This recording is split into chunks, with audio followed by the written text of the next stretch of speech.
Sup YouTube, this is Slide 8 Fry here. Now I know it's bad practice to talk politics on YouTube, but my channel's so small anyways, I don't think it really matters at this point.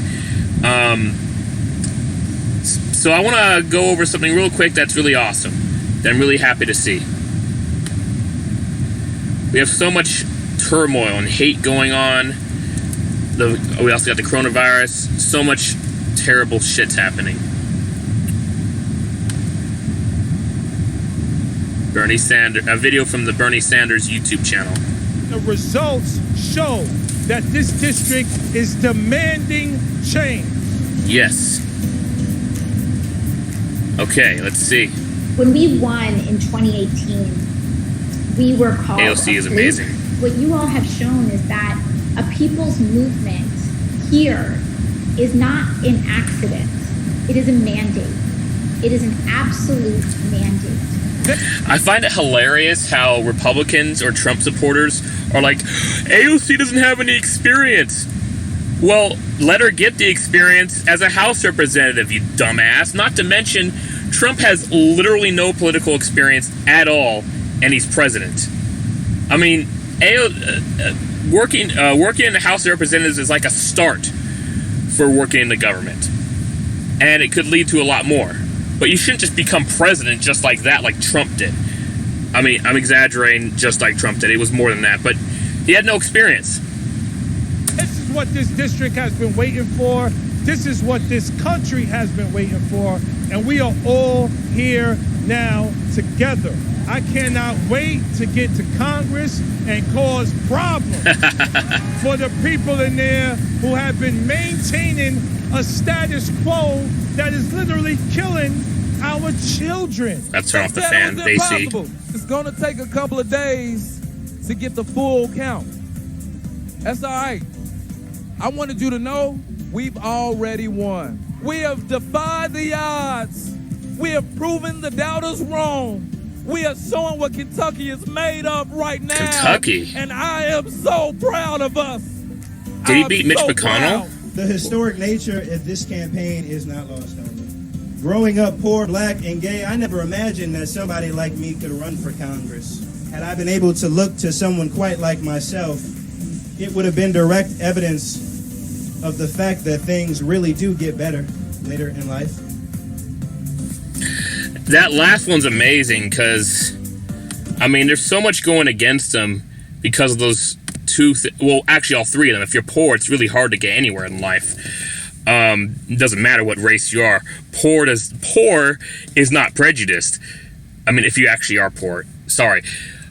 Income inequality is definitely prejudiced, but like being poor is not prejudiced. It screws you over no matter who you are.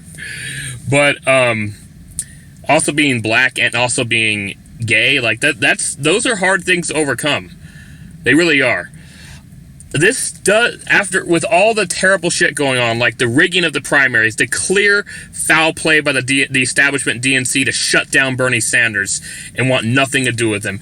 All those people who were running for president in the Democratic primaries, all of a sudden backing Joe Biden when his campaign was actually on life support. Bernie Sanders won the first three primaries. Nevada, well, the caucuses, primaries, whatever. Nevada, New Hampshire, and Iowa. He also eventually won California as well.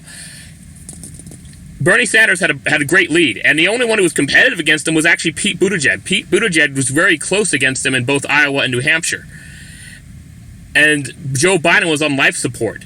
And then suddenly, after he wins South Carolina, the one who was most competitive against Bernie, Pete Buttigieg, ends his campaign and endorses Biden. And everybody else running for president, including Andrew Yang, who is definitely a traitor to the progressive movement, supported Joe Biden. I mean, it's ridiculous what's going on. I mean, I know for some it's not that simple. He needs to advance his career, for Andrew Yang. He owns a business. He could have just been truthful and just supported Bernie Sanders. Even on Twitter, when somebody called him out for supporting Joe Biden, Andrew Yang actually said he regretted doing it. He actually felt bad about it. He publicly endorse Biden when he doesn't really actually endorse him. You know, it's the DNC is ruining politics, and they've been doing this since they changed FDR's vice president from a progressive to establishment Harry S. Truman. Now, I don't think Harry S. Truman was a bad president. It would have a lot more people would have died in World War II if we kept fighting, because it would have been all over the country as opposed to the 2 areas that were nuked, and that's awful too, no doubt about it. But moving on from that, all the turmoil, all the terrible things going on, George Floyd, coronavirus, it's nice to see such progressive change happening. And I hope it will continue to improve, and I hope it won't be a fluke. And I want to see, unfortunately, the progressives are having to run as Democrats, which don't even actually follow the beliefs of their voters. They don't. I actually still hope someday they'll be replaced by a truly progressive party, one that's a lot more successful than the Bull Moose Party that Theodore Roosevelt was part of, and the Progressive Party that came out a little later in like the 40s or something. Anyways, thank you so much for watching. The one thing I am also hoping for is I'm